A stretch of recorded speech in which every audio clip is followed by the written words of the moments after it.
When I bought the lakeside home of my dreams, I never imagined that a neighbor named Karen would turn it into a battlefield of pettiness, manipulation, and threats until I discovered her twisted grip over the entire HOA and the lake itself. What began as a peaceful escape quickly turned into a war for control, secrets, and sabotage. If you've ever dealt with HOA tyranny or power-hungry neighbors, this story will leave you stunned, so stay until the end.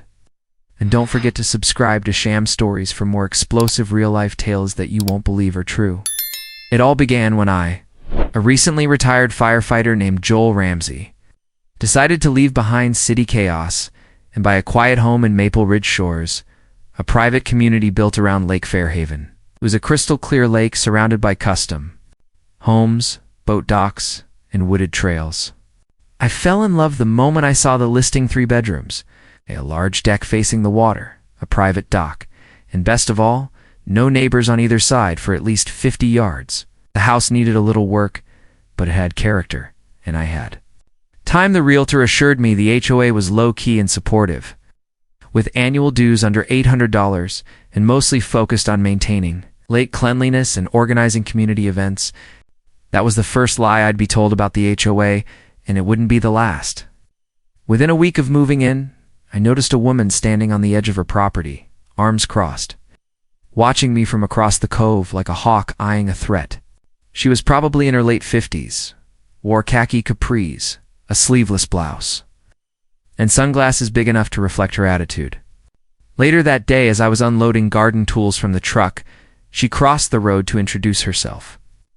"I'm Karen McAllister," she said with tight lips. "Vice President of the Maple Ridge Shores, HOA. I hope you plan to respect the rules around here. This lake is protected."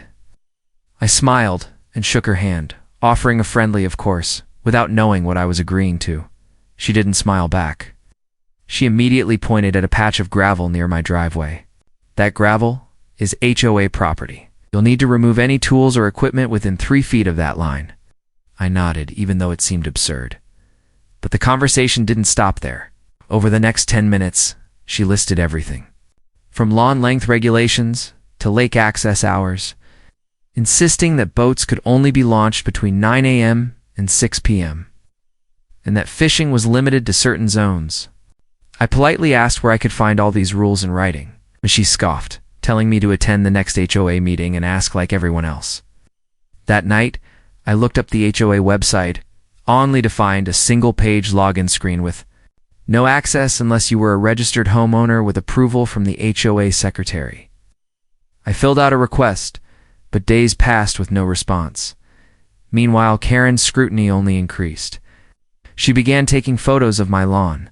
One day, I found a printed warning taped to my mailbox, stating I was in violation of lakefront maintenance ordinances because of debris near my dock. Debris I hadn't even placed there. Cleaned it up immediately, but the next day, another notice appeared, this time. Warning of unauthorized alterations to shoreline vegetation. I hadn't touched a thing. That's when I noticed Karen walking the shoreline with a clipboard every morning, inspecting docks and noting things down.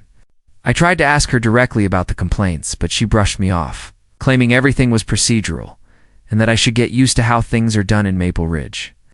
I didn't want to make enemies, so I let it go for a while, but the final straw came when I tried to install a small floating dock extension to make it easier to launch my kayak. I ordered a modular platform system and started assembling it one Saturday morning. Before I even finished attaching the first panel, Karen showed up in a golf cart with a laminated folder and a scowl. "That's illegal," she snapped, pointing at the dock. "You didn't file a lake structure alteration form. That extension needs environmental approval and a vote from the HOA board." I tried to reason with her, explaining it was a temporary, removable kayak dock, but she pulled out her phone and started filming. "This is a documented violation," she barked. "I'm reporting you for unauthorized construction in lake encroachment. You'll be fined." I contacted the county planning office and asked about lakefront permits. The clerk told me there were no county regulations barring floating docks under 100 square feet, and that the HOA had no legal authority to override that without being designated as a regulatory body, which it wasn't. Armed with that information, I filed a formal complaint with the HOA board and demanded that any accusations be dropped. That's when the truth started to unravel. The next HOA meeting was held at the community clubhouse, and I attended with a folder of evidence, emails, and photographs. When I arrived, found Karen seated at the center of a U-shaped table beside 3 other board members who barely spoke as she dominated the meeting. When it was my turn to speak, she interrupted twice before I could finish presenting the county's position.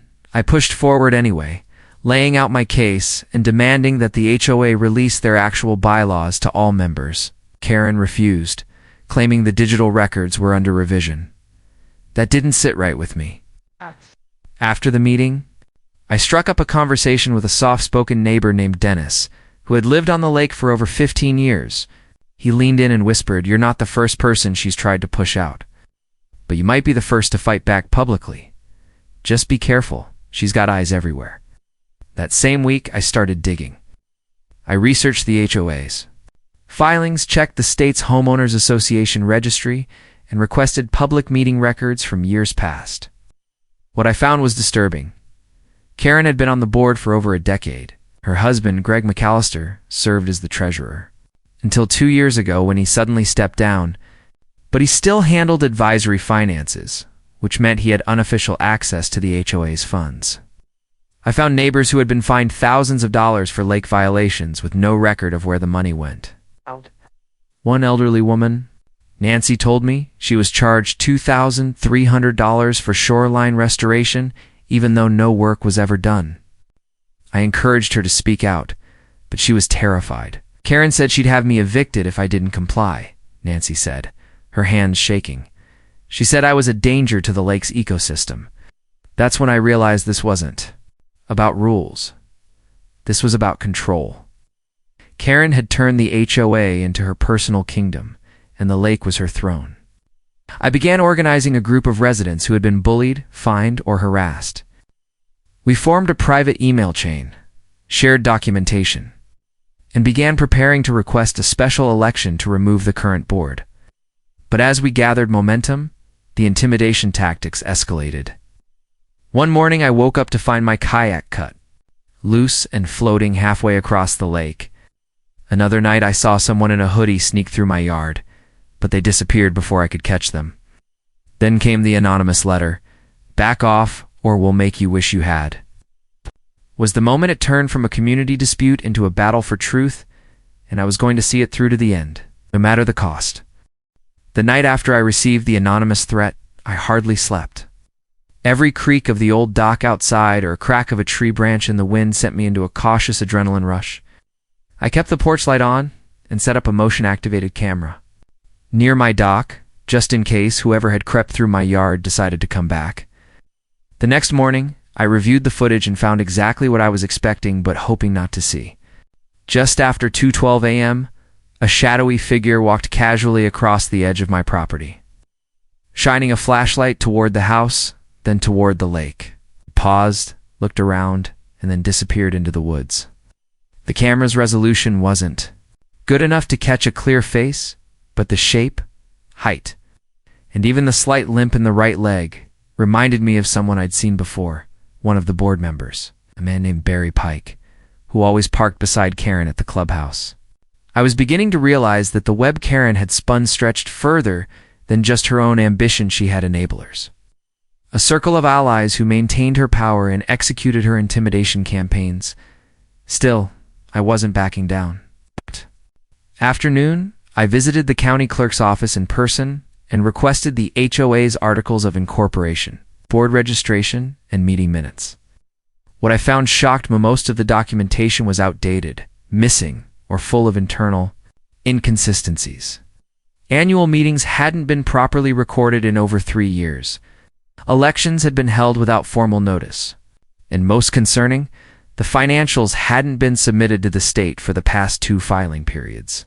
It was a mess. But that mess worked in my favor.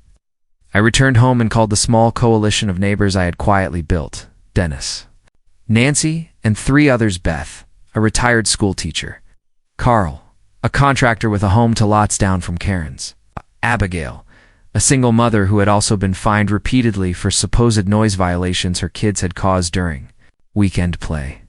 That evening, we met on my deck, where I laid everything out for them: the documents, the surveillance footage, the threats, the mishandling of money. "It's time we take this to the state HOA compliance board," I said. "But we'll need signatures from at least 40% of the community to force an internal audit and election." There were 118 homes in Maple Ridge Shores, so we needed at least 47 homeowners to agree. It was no easy task, especially with Karen's influence hanging over the neighborhood like a thundercloud. So we began quietly knocking on doors, approaching residents during walks, and slipping informational flyers under mailboxes late at night. Most people were cautious. Some were terrified. But slowly, the signatures trickled in. One elderly couple showed me a $1,100 fine for trimming a tree near their deck. A man named John, who lived on the far side of the lake, told us how Karen had threatened to revoke his fishing rights if he didn't stop using a gas motor on his boat. Despite no such ban existing in the county codes, it was like peeling back layers of rot beneath a beautiful exterior. The lake was pristine, the homes immaculate, but the HOA was rotting from the inside out. By the end of 2 weeks, we had 53 signatures, more than enough. We submitted the petition to the state board along with copies of the irregular filings and complaints. Then we waited. Karen didn't wait, though. That very weekend, she escalated her campaign with a level of pettiness that would have been comical if it weren't so targeted. First, she sent out a community-wide newsletter warning residents about individuals sowing division, spreading false information, and endangering our beloved lake community. She didn't name me directly, but I was quoted indirectly more than once. Next, she authorized a group of Lake Patrol volunteers, led by none other than Barry Pike, to increase monitoring of shoreline activity. That same day, they issued a shoreline disturbance citation to Carl after a tree limb fell onto his boat dock during a storm.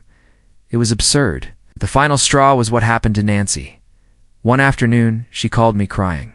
Karen had sent a formal notice informing her that her deck, which had existed since the 1980s, was now non-compliant with modern shoreline setback codes, and that she had 30 days to have it removed or face legal action.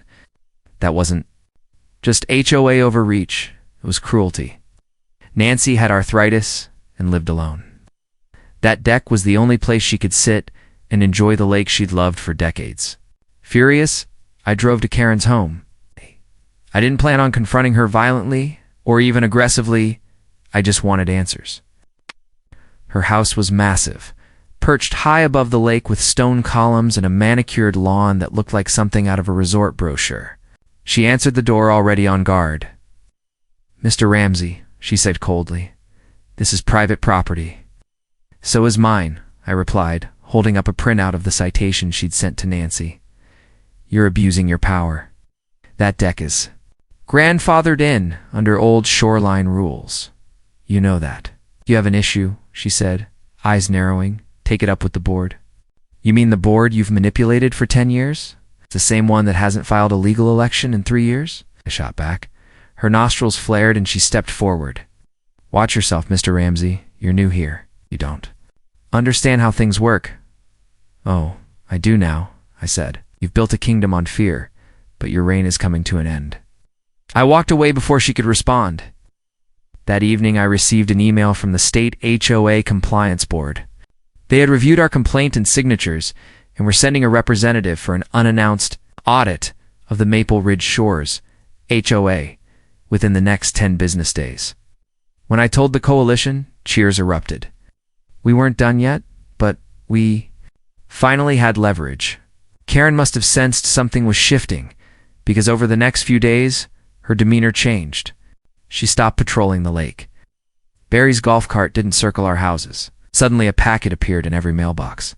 Maple Ridge Revised Bylaws Proposal, to document proposed tightening regulations on shoreline structures, increasing fines, and most shockingly allowing indefinite re-election of current board members without a vote. It was a last-ditch power grab. He countered quickly, distributing a counter pamphlet that exposed her proposal, showed screenshots of Karen's past filings, and reminded neighbors about the upcoming audit. Tensions were rising, and then came the fire. Late one night, A shed behind Abigail's house caught fire. She used it for storing garden equipment. Fortunately, her kids were safe, and the fire was contained before it spread to the house. But the cause? Arson. Investigators found signs of gasoline and a broken bottle stuffed with a burned cloth wick. Abigail was hysterical, and when the police arrived, they filed a formal report. Karen issued a vague community message about outdoor safety and the importance of locking up sheds without addressing the arson at all. We all knew it wasn't random. Someone wanted to scare us off. Right. But it only strengthened our resolve. By the time the state representative arrived, the whole community was simmering with tension. People watched through curtains. Karen walked stiffly beside the rep, trying to project authority, but her nervous smile said it all. The rep met with us, listened carefully, and collected documents and testimonies. By the end of the second day, they had what they needed. But what happened? Next was something none of us expected. Karen didn't just get investigated. The fallout began just days after the state HOA compliance board finished their 2-day audit of Maple Ridge Shores. Karen must have sensed what was coming because she went silent. No emails, no patrols, no warnings, not even a passive-aggressive flyer in anyone's mailbox. For the first time in weeks, the lakefront felt calm. But it wasn't the calm of peace, it was the calm before the storm. 3 days later, a formal notice was posted on the community bulletin board and emailed to every homeowner. The subject line hit like a lightning strike: Maple Ridge Shores HOA State Findings and Mandatory Board Restructuring. The message outlined multiple violations, including failure to follow election protocols, proper handling of fines, misappropriation of funds, and abuse of board authority. It concluded with an order. The current board was to be dissolved immediately, and a special election would be held within 30 days. In the meantime, an interim committee appointed by the state would oversee operations. The neighborhood was in shock. People came out of their houses just to read the printed bulletin at the end of the clubhouse driveway. Karen was nowhere to be seen. That night, the coalition gathered on my deck for what felt like a victory party, though no one dared celebrate too loudly. Dennis brought homemade cider, Carl grilled sausages, and even Nancy came wrapped in a shawl, tears in her eyes. "You saved this community," she told me. "You stood up when everyone else was afraid." But I hadn't done it alone. We all had, together. Still, something didn't sit right. Karen didn't strike me as the kind of person who would surrender quietly, and as I learned the next morning, she hadn't. A neighbor named Elise, who lived 2 doors down from Karen, knocked on my door just after sunrise. Her hands trembled as she held out a manila envelope. "I found this stuffed in my mailbox," she whispered. Inside were copied documents, receipts, handwritten notes, and bank transactions. They all pointed to a side fund managed by Greg McAllister, Karen's husband, showing payments labeled as shoreline compliance enforcements and security upgrades. It looked like Karen and Greg had been funneling HOA money into a private account for years under the guise of environmental fees and improvement projects. Some of the transactions were to companies that didn't even exist. I took the packet to the interim committee that had replaced the board, and they immediately forwarded it to law enforcement and the state attorney general. What followed was like a scene from a crime drama. Officers arrived at Karen's home. Later that week, not with sirens, but quietly in unmarked vehicles, they spent hours inside. By noon, Karen and Greg were escorted out in handcuffs, their faces pale and defiant, refusing to speak to anyone as neighbors watched from porches and behind blinds. The local news picked up the story 2 days later, and suddenly, Maple Ridge Shores became a trending headline. HOA tyrant couple accused of embezzling $72,000 from Lake Community. It was surreal. For the first time in months, I felt like I could breathe. But even though Karen and Greg were gone, the damage they'd caused lingered. The lake was beautiful, yes, but it carried the weight of fear and silence. The new interim board, made up of volunteers from the neighborhood, including myself, Abigail, and Dennis, began combing through the records. We found dozens of unjustified fines, ghost maintenance reports, even entire projects that never existed. like a $4,000 lake erosion study that had no paperwork or contractor record. The more we uncovered, the clearer it became. Karen had built her HOA empire like a private business, profiting off people's hesitation to question authority. Still, it wasn't just about Karen. It was about a system that allowed her to operate unchecked for years. The state offered training for the new board, helping us rewrite bylaws, establish transparent voting systems, and audit every financial transaction. Residents who had paid thousands in fines began submitting claims for restitution. Beth and Carl helped organize a community forum where people could speak openly about their experiences. One by one, neighbors told stories of coercion, threats, and fake violations. A man named Russell, who rarely spoke to anyone, stood up with tears in his eyes and said he had considered selling his home because of the stress Karen caused him. "I didn't sleep for weeks," he said. "She said she'd take me to court. Over algae on my dock?" That was the power Karen held, not because she had legal authority, but because people believed she did. With her gone, the fear started to evaporate. But not everyone was willing to let go so easily. Barry Pike, board member who had stalked around in the golf cart, denied everything and refused to resign even after the state ordered a full re-election. He claimed he had been misled by Karen and only followed orders, but the community had had enough. During the special election, we organized door-to-door campaigns, mailed ballots, and even held a town hall debate in the clubhouse. The turnout was historic. Nearly 90% of homeowners voted, and not a single old board member retained their position. I was elected HOA president not because I wanted power, but because people trusted I wouldn't abuse it. Abigail became vice. President Carl took over maintenance oversight, and Dennis became the board's secretary. Nancy volunteered to manage a new Lakeside Heritage Committee to preserve community history and document homeowner rights so no one could claim ignorance again. For the first time, Maple Ridge Shores began to feel like a real neighborhood. Just when we thought we could move on, another twist emerged. During our cleanup of the clubhouse storage room, where the old board had kept years of paper files, I came across a locked filing cabinet labeled Legal Affairs. It took Carl's bolt cutters to open it. Inside were folders of past disputes, many of them involving homeowners who had either moved away suddenly or sold under pressure. One case stood out. A man named Leonard Thatcher, who owned Lot 16B on the farthest edge of the lake. According to the file, he had once challenged Karen over dock rights and vanished from the community within weeks.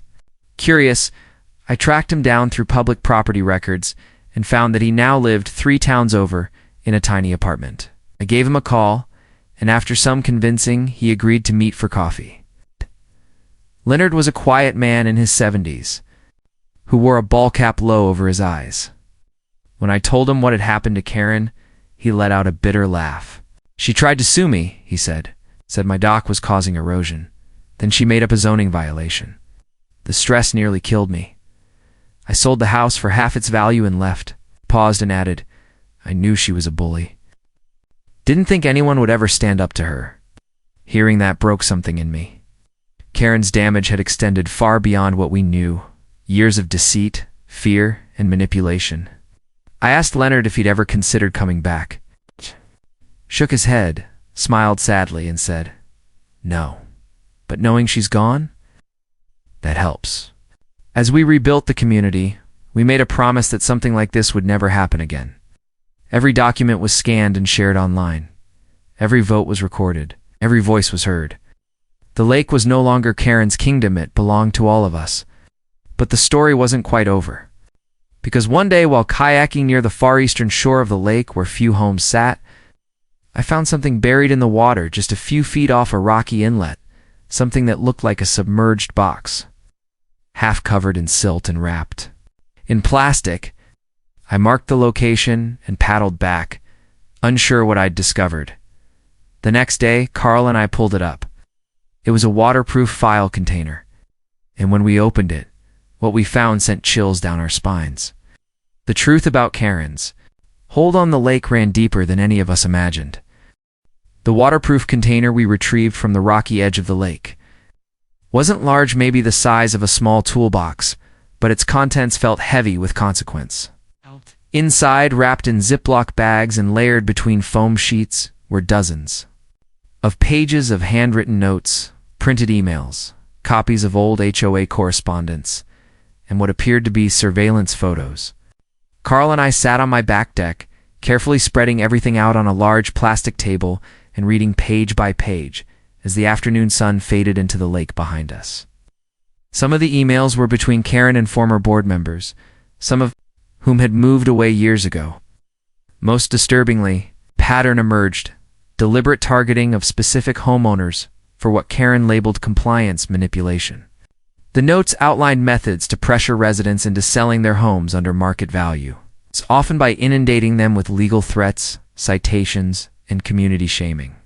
She called it the Lake Sweep Initiative. At first I thought it was just her own crazy way of talking, but as we read on, it became clear Karen had created a campaign to buy out certain homes, particularly those with the most private lake access, or those that didn't fit her vision for what she called the lakefront elite zone. She and Greg had been coordinating with a private real estate firm that purchased the properties through intermediaries. Once the homeowners sold, the firm renovated them and flipped them at massive profits, splitting earnings with the McAllisters. Under the table, we discovered names of several residents, some still living here, others long gone, who had been victims of this coercion scheme. One of the files even included financial breakdowns showing how much each property was expected to bring in post-renovation, followed by a list of tactics to pressure the current homeowner. There were specific entries for Nancy, Abigail, Carl, and even Dennis, meaning that the harassment they faced wasn't coincidental or personal, but part of a broader, calculated system of intimidation and greed. The surveillance photos were the final punch in the gut. Most were grainy snapshots of residents on their docks, walking their dogs or hosting guests. One of them was a close-up of me unloading building supplies from my truck the day I started working on the floating kayak dock. Another showed Nancy sitting alone on her deck, dated months ago. "This is sick," Carl muttered. She was spying on us like we were suspects. We brought the entire box to the interim HOA committee meeting the next evening, where all board members and a small group of homeowners gathered for transparency. As we presented the documents, you could see the shock and disbelief ripple across the room. Dennis's hands shook as he read the entry labeled Target. Dennis Holloway, weak link. Isolate via noise complaints. Threaten with revocation of boat access. Abigail looked ready to cry when she saw her children's names referenced in one of the notes. Labeled under community disruption, the documents were turned over to law enforcement that same night, and within days, a new investigation was launched, not just for financial fraud, but for conspiracy, harassment, and illegal surveillance.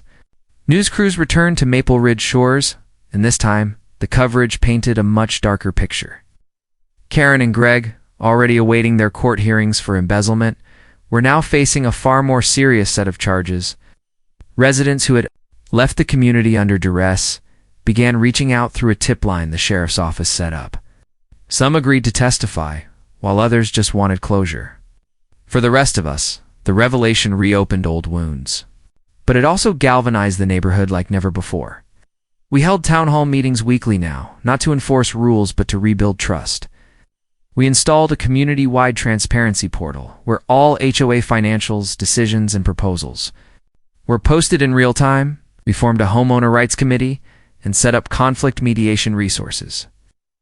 One weekend, we invited back as many displaced homeowners as we could find for a special lake reunion day. A dozen showed up, including Leonard Thatcher, who stood on his old dock and looked out over the lake with a bittersweet smile. "She tried to erase me from this place," he said quietly, "but she couldn't erase the memories." Still, as much as we wanted to put it all behind us, the lake had become a symbol of both beauty and betrayal. Late one evening, while walking along the Western Trail with Abigail and her kids, we spotted two teenagers from the neighborhood huddled around an old shed with flashlights. At first, we thought they were just exploring, but when we got closer, we found them reading an old journal. They handed it to us, confused and wide-eyed. It was Karen's. Somehow it had been hidden away in a crawl space behind the shed, maybe stashed there after the arrests, or left there long before. The entries were unfiltered, raw. Some were about her childhood growing up near a polluted lake and how her father had fought the city to stop industrial dumping. Others described her growing resentment for people who don't care about the environment and her desire to build a perfect lakeside utopia. The most chilling entries were the ones where her obsession spiraled. "If they won't comply, they'll be forced to," she wrote in one entry. "This lake deserves order. If I have to break them to rebuild it, so be it." It was disturbing, but also revealing. Karen hadn't just been greedy, she'd been broken long before she ever moved here. It didn't excuse anything she did, but it helped us understand the twisted motivations that fueled her tyranny. We scanned and archived the journal, but decided not to release it publicly. The community had suffered enough. The legal case against the McAllisters moved forward quickly. With overwhelming evidence and dozens of victim statements, their plea deals fell apart, and the court scheduled a full trial. Meanwhile, we focused on healing. We organized community cleanups, lakefront concerts, and a summer festival to mark the beginning of a new chapter. We invited artists to paint murals celebrating the history and resilience of the neighborhood. Most importantly, we began reaching out to nearby HOA communities, offering guidance on how to spot the warning signs of toxic leadership. What had happened at Maple Ridge Shores didn't have to happen elsewhere, not if people were informed and empowered. But just when we thought everything was finally over, we received an anonymous email sent to the new HOA account. It had no sender, no subject line, just a single attachment. A photo. Taken from the edge of the lake, zoomed in on the new community sign we had installed that read, "Welcome to Fairhaven, a lake for everyone." At the bottom of the image was a typed message. "The lake remembers who ruled it first." The anonymous email sent a wave of unease through the new HOA board and the entire Maple Ridge Shores community. Though Karen and Greg were both awaiting trial in county jail and barred from contacting any members of the HOA, the message's cryptic tone and the implication that someone else might be watching reignited the collective anxiety we had all just begun to release. The lake remembers who ruled it first. Whether it was a sick prank, a supporter of Karen trying to stir fear, or something more sinister, the timing couldn't be ignored. We immediately forwarded the email to law enforcement, who began a digital trace, but the address had been spoofed and routed through international proxies. No identity could be confirmed. Though the sheriff's department agreed to increase patrols around the neighborhood temporarily, the uncertainty left people shaken. The following week, the community was quieter than usual. Residents walked in pairs. Back doors were locked more often. Lights stayed on later, but we didn't let fear take root again. The new board scheduled another town hall meeting, and this time, nearly every homeowner showed up. As the room filled, I stood in front, looking out over the people I now knew by name, people who had once been isolated by fear, but were now united by shared purpose. Told them this is not Karen's lake anymore, it's ours. And nothing, no shadow in the woods. No anonymous email is going to change that. A loud round of applause followed. Abigail stood beside me and echoed the same. We rebuilt this community once. We'll do it again if we have to. But we are done being afraid. With that, we finalized plans for the Lakefront Summer Jubilee, a celebration of freedom from the old regime. We didn't just want to return to normal. We wanted to overwrite the memories of manipulation and fear with something joyful and lasting. The event was planned for early July, just before Karen's court date. Word spread quickly in the neighborhood. Mobilized like never before, volunteers came from every street. Carl offered his tools and crew to build a temporary stage on the community dock. Beth organized local food trucks. Dennis arranged for live acoustic music from a nearby high school jazz trio. And Nancy baked over 100 muffins and pies for the community potluck. The Jubilee was more than just a party. It was a declaration. On the morning of the event, I arrived early to help set up. As the sun crept over the lake and mist lifted from the water, I watched kids running with balloons, teens hanging decorations between trees, and elderly couples setting lawn chairs in neat rows by the shoreline. It felt like a rebirth. By noon, The event was in full swing. Music floated across the water. Children swam near the docks, laughter replacing the silence that had once ruled this lake. The once feared HOA boardroom now held a face-painting station and lemonade stand. Near the end of the day, I was approached by a woman in her 60s wearing a faded denim jacket and wide-brimmed hat. She introduced herself as Cynthia Marksa, former resident, who had sold her house after 3 years of harassment by Karen. I wasn't going to come back, she admitted. But I saw the news. I saw what you all did. Needed to see it with my own eyes. I gave her a tour of the new community features, the shared lake equipment center we'd built, and the transparency kiosk near the clubhouse where any homeowner could print HOA financials or submit feedback anonymously. Cynthia teared up. It's beautiful and fair. It's what I always wanted it to be. As dusk settled and lanterns flickered across the yard, the jazz trio finished their final song, and I took the stage to thank everyone. I spoke not about what we had been through, but about what we had become. No board, no policy, no person will ever hold this community hostage again. We are each other's watchdogs now. We protect this place by protecting each other. Crowd stood, clapping in a way I'd never heard before. Sincere, unified, proud. But the next morning, one last thread of Karen's influence surfaced. An early riser who regularly kayaked around the lake found something nailed to a tree deep. In the cove, a tree stood on unbuilt HOA land, hidden by reeds. It was a weatherproof envelope, plastic sealed and attached to a board with roofing nails. Inside was a single-page manifesto, clearly written by Karen, likely before her arrest. It ranted about the purity of lake life, the decay of modern values, and the necessity of control to ensure preservation. It ended with a chilling line. You may have taken the board, but you'll never take the lake. Live in the silence of compliance. We turned the letter over to the authorities, and though it caused another stir, it also served as a final moment of truth for the community. It was over. Karen's ghost had tried to haunt us one last time, but she had no power anymore. The trial, which followed weeks later, was swift. Karen and Greg were convicted of embezzlement, harassment, unlawful surveillance, and conspiracy to defraud. Their sentences weren't just about punishment, they were about closure. In court, several residents gave victim statements, but the most powerful came from Nancy.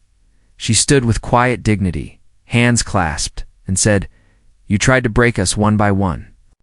But instead you gave us each other." That single sentence summed up the journey we had all taken from isolated victims of HOA tyranny to a united community that had reclaimed its home, its voice, and its peace.